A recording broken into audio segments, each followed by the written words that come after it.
Among the countless things I love about sports is how they can build connections and create opportunities. Opportunities beyond the field or court.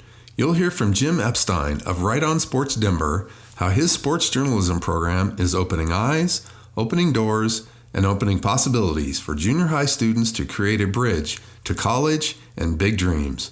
On this episode of Making Our World Better. Welcome to the Making Our World Better podcast, where you will find motivation and encouragement through lively conversations with inspirational people who every day are making our world a better place. Now, here's your host, Jay Clark. Welcome to the podcast. I am Jay Clark, and I'm excited today to talk about a favorite topic, sports journalism, with Jim Epstein, Executive Director and President of Right On Sports Denver, a nonprofit organization focused on literacy skills for underserved middle school students. Can't wait to get into it. Jim is a seasoned business leader with an MBA currently focusing on public policy, finance, and the nonprofit sector. Jim's expertise is in business development and strategic planning.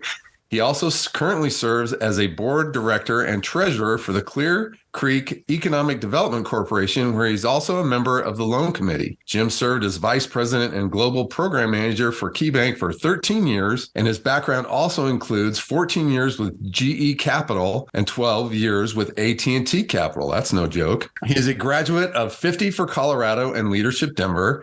He has served on the boards of the Denver Metro Chamber Foundation, the Colorado Business Leaders Executive Council, the Equipment Leasing and Finance Association, and the Denver Broncos Stadium Task Force and Speakers Bureau, among others.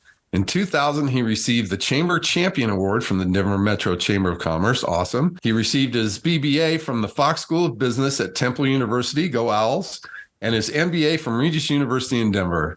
He and his wife, Jenny, reside in Evergreen, and we are excited to have him. Jim, thanks so much for joining me today. Thanks for being here. This is cool, and you're one of the few people that know that Temple University were the Owls. Of course, that's sports dorks got to hang together. So why don't you introduce us to Right On Sports? And That's Right On with a W. Yeah, with a W, Right On Sports. The premise is that writing is a lifetime skill, no matter what direction that kids decide to take in their lives. And the mission for Right On Sports is simple: to inspire kids to become better writers by writing about something that they love, sports. And our flagship program is a 2-week tuition-free summer camp held on campus at MSU Denver, where the kids participate in classroom instruction, group projects. They produce a video. There's a video day. They create a podcast, take a field trip to a Rockies game where they sit in the press box and have a session there. We have several guest panels with pro athletes and journalists.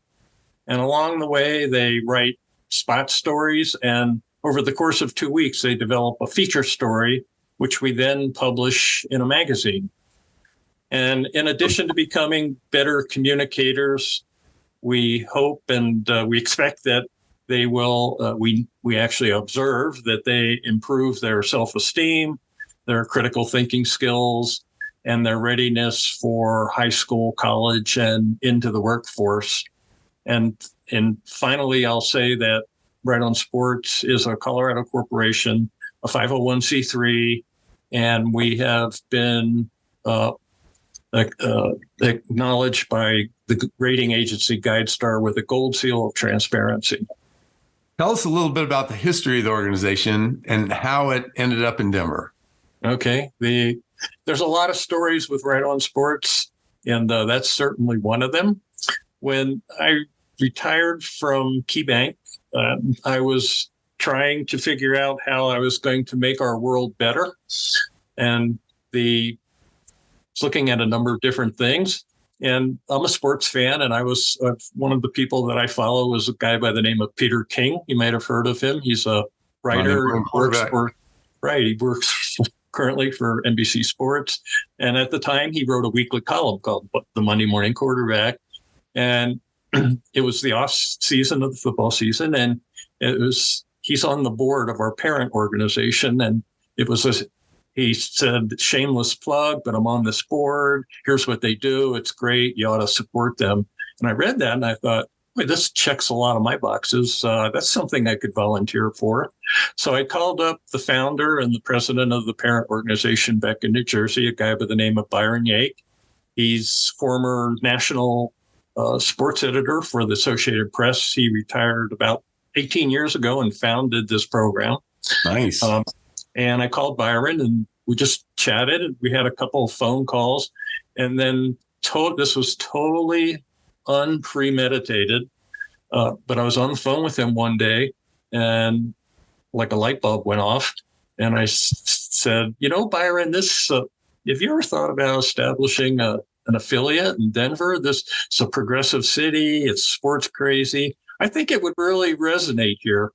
And all of a sudden there was dead silence. It was when I thought it was like 15 minutes, but I'm sure it was 15 seconds. But the voice on the other end came back and said, congratulations, you're now the executive director for Denver. And I slowly put the phone down saying, like, what did I just do? Right. That's the story of how we got started. I love it because it's kind of an interesting journey that somebody who's a titan in the world of finance ends up in, a nonprofit about sports journalism. But, that really goes back to feeding your love for sports and wanting to make a difference, right? Right. Exactly. I'm the, education has been a passion of mine. Yep. Sports is a passion of mine. And, there were some events that in my life that led me to I think to this space, but it was totally, I had to have a conversation with myself. It was like, self, what do you think? Should we do this or not? And the self person said, yeah, go for it. So we just rolled up our sleeves and went for it. I love it. It was interesting. I can expand on that a little bit if you'd like me to. Yeah, of course. Kind of how we got started. Because there I was, just me, with a blank sheet of paper, and what do I do? So the story of every great nonprofit. So the first thing, there were two things I did simultaneously. I thought, well, I need a board. I need some help. I reached out to some colleagues from KeyBank and it was like, here's what I'm thinking. Here's what do you think? Are you in? And a couple of them said yes, and they've been my partners ever since and board members. Awesome. The other thing I did was from my experience with the Denver Chamber and Leadership Denver, I was familiar with those programs, and they have a program called Impact Denver, which is for up and coming business or community leaders, teaches them about the nonprofit world. And I think one of the projects of that program is getting groups and nonprofits apply to be assisted, and they have project groups. And I thought, well, they'll never take me. I'm just a startup. I don't have anything. But I thought, what the heck? So I filled out an application, and to my surprise, like a week or two later, I got a call back saying, "Hey, we accepted. We love what you're doing, and we accepted you as our project." And that really helped me. So I spent 6 months between putting the board together, and this Impact Denver team really helped me with like marketing and putting my business plan together and all those kinds of things. So it's really great. Well, that had to be one of those almost kind of like, hey, I think I'm onto something here, because those organizations are, they're not going to support just anybody. So if I'm legitimate in their eyes, I think we're onto something here. Yeah, so it was great. In fact, I have to say that it was so helpful. These are 6-month projects. They were so helpful that we applied a second time and got accepted a second time. So we actually had a full year's worth of resource from the Impact Denver at the Chamber. So it's great. That's fantastic. So walk us through, how your summer camp works, and what does a day look like for one of the students that's doing this? So it's pretty cool. In addition to the premise of writing as a lifetime skill, we have a second premise, and that is our program is a once in a lifetime opportunity for these kids, but we really try to make it special. We have a number of days that have special sessions. So we have, and I'll just use our last camp as an example.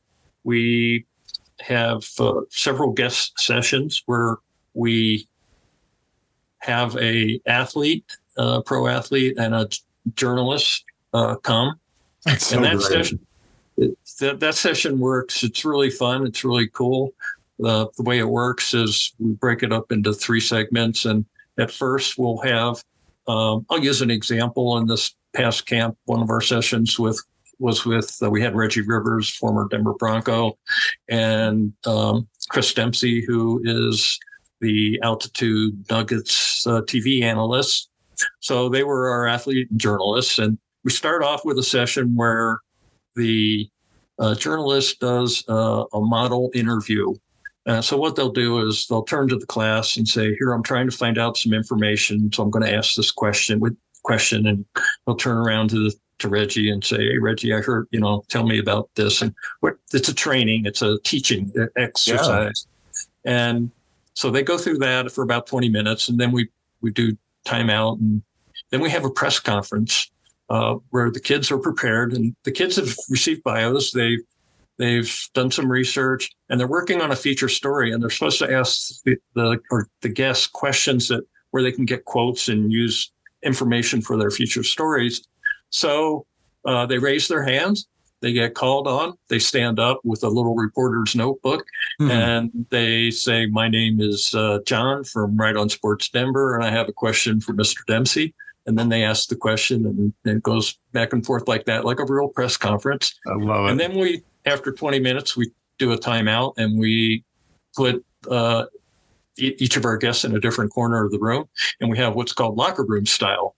So the kids go back and forth. They gather around and kind of elbow each other, and kind of stick a mic in front of asking their questions, trying to get attention, like you would see in a locker room style.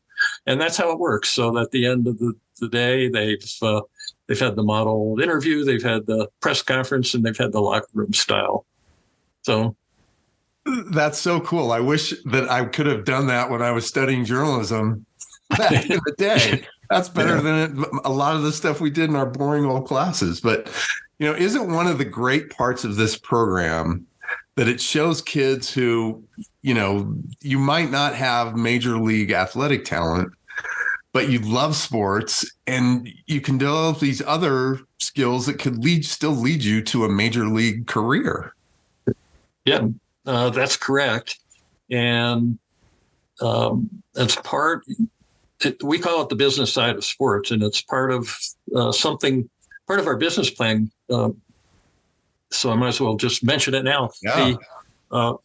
We've been working, and it's how I got to know you through the Roadrunner Pathway and the Irv Brown Endowment Fund at MSU Denver.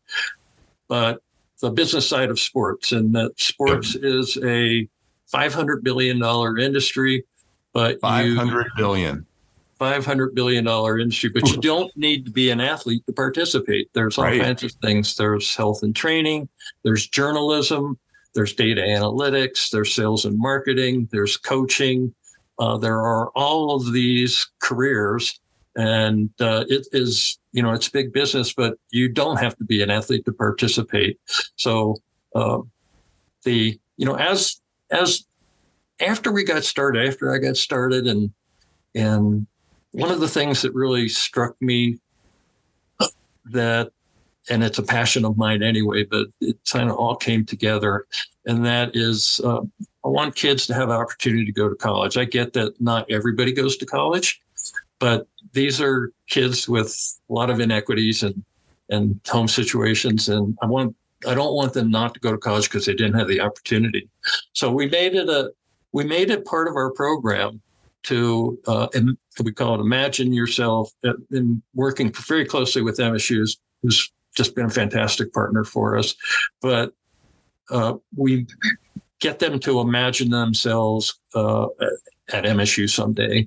And we do that every day of the camp. When we walk from building to building or what have you, I'll stop the group in the middle of campus, and I'll just say, gather everybody around and say, look around, if you're here today, imagine yourself here 4 years from now. And then that led to the creation of the Roadrunner pathway, which we developed. I know Mark McIntosh has been involved with closely with that, putting that together. And so we have this pathway now that's right on sports, concurrent enrollment in high school, and then a potential scholarship from the Brown Endowment Fund when they get to MSU. So it really is this bridge that you're creating through this super cool program that's almost like a bridge from middle school to college, right? It's you're showing these kids a way they can do this.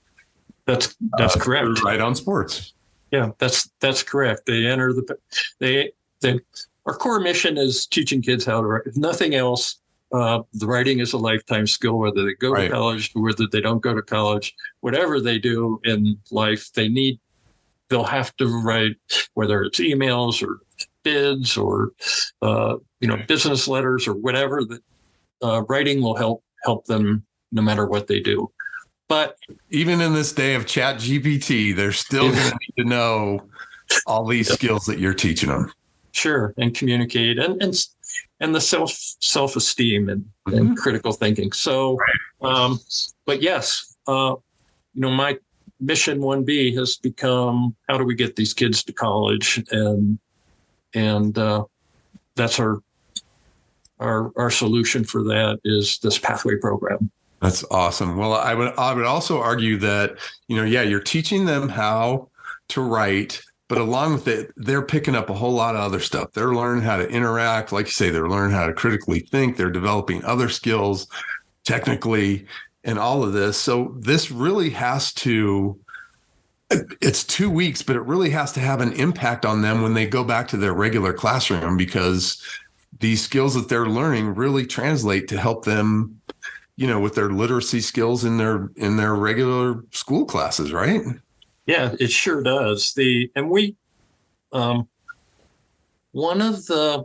issue for us is that the model it's a project-based model, and writing is a little hard to come up with hard data. But we do a couple things. Number one is we've developed a survey, and kind of 1 to 5 and pre-camp and post-camp. So we're able to develop data, and the results have been improvement is like 10%. Well, I have the number here somewhere. I don't have the number here somewhere. But the data shows that they dramatically improve. We measure their writing skills, their confidence in public speaking, and their ability to collaborate with classmates. So those are the 3 things that we're measuring. And all those numbers were like a 10 to 20% improvement. They were all in that range. In 2 weeks. That's remarkable. In 2 weeks. And you can see it. We also do exit interviews with each kid, and we accumulate we transcribe that information, and we literally have hundreds of testimonials from that information. And the information is just awesome in terms of what the kids say themselves. But you can see it when on day 1, when everybody's so nervous and can hardly ask a question and say a word in class. And by the 10th day, they're present with the final afternoon, we invite the parents, they present all the work that they did, the podcast, the videos, and the feature stories. And the kids stand up and make the presentation in front of a large group of parents with a PowerPoint going. And these are middle school kids that never had that opportunity before. So it is awesome. It's amazing, just observationally. Well, and it's got to be, it's proof that when you present kids with the chance to do something that they're passionate about, they can excel beyond any expectations, which is so great. But so kind of leaning into that, is there a story about one of your students over the years that you're especially proud of? The story about a student that I'm proud of. One of the things, one of the things that we did this year for the first time is with the creation of the pathway, we decided to make our have a graduation and present certificates into the pathway. And so this year when we had the parents, and I don't think anybody was expecting this, but we did. We had official diploma type certificates with the MSU Denver seal on it, and we called up each kid, and the parents were. You could see the emotion. I don't think anybody was expecting it, but we made it like a graduation. Took pictures and shook hands and handed them their diplomas, and just the emotion in the room was amazing. The other thing I would say is year before last, something that just always stuck with me, and I use it as a proof point, and that is when we talk about the interviews, and one of the questions that we asked on day one is college one of your goals? Is that on the radar screen? And in our classes, we have 18 students. That's what we target. That's what we've had for the last 2 years. But in the pre-camp, we had one student that said, "Yes, I'm planning to go to college. Wow. It's one of my goals." And the other 17 was like, "No, I haven't really thought about it," or "No, I'm going to do something else." And on the post-camp exit interviews, it was a complete 100% flip-flop. We had 17 people say, I can imagine myself here. It was so great being here. I'm going to really start focusing on the goal of going to college. And we only had one person. So it went from 117 to 17-1. So that's just another benefit is now you've opened that door that these kids didn't think, oh, that door's not open to me. But now after going through this 2-week program, they realize that it is, which is awesome. Yeah.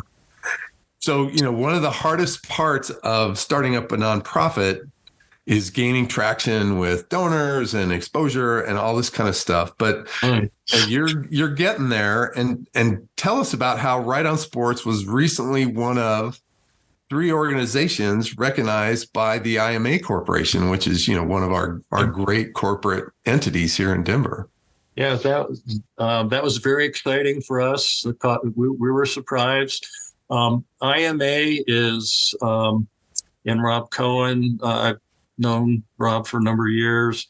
And again, that goes back to my chamber activities. I worked for him on some of committees he ran.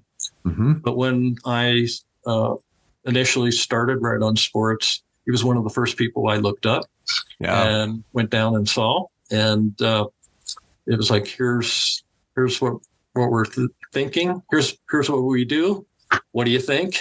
And they invested in us. In fact, IMA invested in our organization with no track record, no program, just taking a seed money for a startup, if you will. Over the years, we proved them that they made a good investment, and even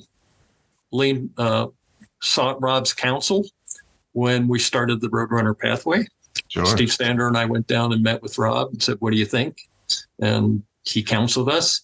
But at any rate, all of that aside, so we have a relationship with the IMA Foundation, but this was a complete surprise. And last week they had their, I'll call it their gala, but their gala is not like a dinner or a paddle race. Their gala is a party on the plaza, ping pong party, and specifically, I didn't even know you could do this, but they rent out the plaza in front of Union Station, and nice. There was quite a few people there, 500-600 people, but we were honored as one of their featured nonprofits, along with the awesome. Denver Scholarship Foundation and the I Have a Dream Foundation and Right on Sports Denver. Those are A-list organizations, and it's got to be super exciting to be included. Yeah, sure was. Tell me, what would be a big, audacious goal you have for Right on Sports? that's top of mind. Let's put it that way. Sure. So a couple of our goals, with really three goals, or maybe four goals. Number one, we want to expand our offering. We've developed an after-school program. We've not yet conducted one of those programs, but we hope to in 2024 offer an after-school program. Number two, we want to offer a second camp. We're working with MSU, and we're focused on DPS at the moment. So hopefully we can add a second camp, and perhaps more in the long run. Mm-hmm. We're also focused on sustainability. So how do we? It's been 5.5 years. We're a small organization. We have no employees. It's just an active board. Yeah. And how do we sustain ourselves and grow and add an executive director or something along that line? And then the final thing is the Roadrunner Pathway Program, which I'm totally psyched up about. I think it's a great program, and we want to in 2024 we should be offering our initial scholarships. Even though my problem is Right On Sport, the kids enter the pathway and Right On Sports, we've only had 3 camps. My oldest alumni is like in 10th grade, so got a little ways to go. But again, it's so awesome that you're just opening these kids' eyes that I don't have to be a star athlete to get to a sports career, and college is a real possibility for me if I develop these talents. So it's awesome. Let me mention something on that point too, because there's 2 departments at MSU Denver that we are working with specifically, the sports management department and the journalism and media department. And we work really closely with them. They're fully behind us in this pathway. And it's like, where was the sports management major in college when I went to college? Right, they didn't have those things. So great opportunity. Well, I'd love to switch gears a little bit as we wind down, respect your time. But tell me, what's something that you will read, listen to, or watch today? Read, listen to, or watch. I always have a book going. I'm a nonfiction guy, but I have it takes me a while to finish a book. But I'm a voracious reader, and I am fully, as you probably imagine from Right On Sports Denver, fully am a supporter of print journalism and local newspapers. I subscribe to 4 newspapers and a handful of print magazines. Walking the walk. I love it. I can't even finish I go home at night and it's all I can do I never even get through everything that I subscribe to. So what I'll do tonight is I will go home and start plowing through newspapers. I think it's important. I think that's indicative of our generation. I still love newspapers too. So I always love asking, who's been a role model for you in your career and somebody who's kind of inspired you to want to make the world better? Yeah. I have there's like a long list, actually. I'm sure. Certainly my family and certain friends and my wife have given me like a foundation to lean on. But in terms of business, there's really 2 things I'd point out. Number one was back when a number of years ago, and mentioned it, but I was honored to be selected to participate in the Leadership Denver program from the Denver Metro Chamber. Yeah. And I just always look back to that. That was a turning point in my life. It gave me, it was a fantastic program. It gave me a network that is unbelievable to this day.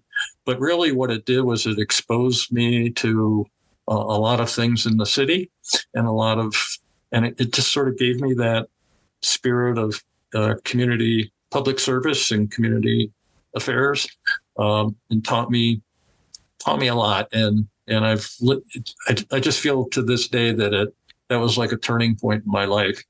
The other thing that I did, this is, and I never really socialized this publicly or anything. It's just like a little quirky thing I did. And it goes way back to literally my first job. But there have been certain mentors that I've had, actually 4, and along the way. And I created my own little Jim Epstein Hall of Fame. Oh, nice. I love that. It's not very public, but I have made it a point over the years. Each person that I decided to put into my Hall of Fame, I have taken them out, treated, to a lunch and just to thank them and to let them know they're in my Hall of Fame. So I have this, it's just, they know it and I know it, but now I guess more people know it, but I'm totally ripping that off. But that's one thing I did. And then, the other, I'll give a shout out to you, Jay. Oh, please. Making Our World, I've known you for a year or two now. And just, I don't know how many, just your background and what you're doing now and these podcasts, I don't know how many you've done, but, and just the people you've talked to and the information that you've gotten is like nonprofit 101. My advice would be, you should go back through all your podcasts, take notes, write a book, and I'll pre-order today. Well, that is on the drawing board, and selfishly speaking, I've gotten way more out of it than I've given. That's for sure. It's been a masterclass for me, for sure. Having the chance to spend time with folks like you is great. But other than Right On Sports, is there an organization out there that you really have admired over the years, the work that you've done? I'd say there's a lot. I mean, it's hard. I don't have one. I'm, part of my philosophy, my leadership philosophy, if you will, is I'll say 2 things. I was a little naive about this. I didn't learn this, I don't think, till later in life, but it was the find something you like doing, and you'll never work a day in your life. It's one of my drivers. And I just, I've always had that, whether it's luck or skill, I'm not sure, probably more luck. But the organizations I've worked for, all 3 of the companies, I had worked for 3 companies, they've all been very pro people and pro community service. So that's been a big impact on me. And the other thing I would say is I like to hang out with smart people. People smarter than me, and I just find that that's the way I grow, and that's just part of what drives me too. That's great leadership advice. Lastly, probably most importantly, how do people learn about Right On Sports Denver? If they want to support you, most importantly, or if they want to learn more about what you're doing, see some of the work the kids have done, register for the class or whatever, what's the best way? The best way, best way to contact me would be to send an email to WOS Denver at rightonsports, right with a W, rightonsports.org. WOS Denver at rightonsports.org. You can also follow us we're on Facebook, Instagram, LinkedIn, Twitter.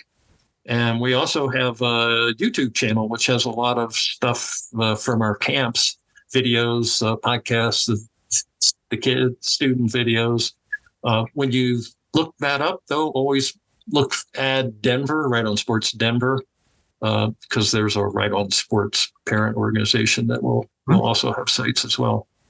That's great. We'll put all that in the show notes. I would encourage everybody to go check it out. Some of the work the kids do is awesome, and you'll love it. But Jim, keep up the good work. Keep going. Look forward to expansion, more kids in the pathway, more kids going to college, more kids celebrating their passion for sports and making it their work. So keep up the great work, and thanks again. Yeah, thank you, Jay. Great. Thanks for listening, and thanks to Jim for his work to build a pathway from middle school to college with Right On Sports. This podcast has been brought to you by JC Charity Services. Running a nonprofit is hard, and I'd love to bolster your efforts and help you thrive. You can find me at makingourworldbetter.com. To learn more about Right On Sports and how you can support this awesome program, visit rightonsports.com and find them on all the social media platforms. Check the show notes for links, and if you enjoyed this podcast, we'd be grateful if you'd share it with a friend. Until next time, I hope you're inspired to find a way to make our world better.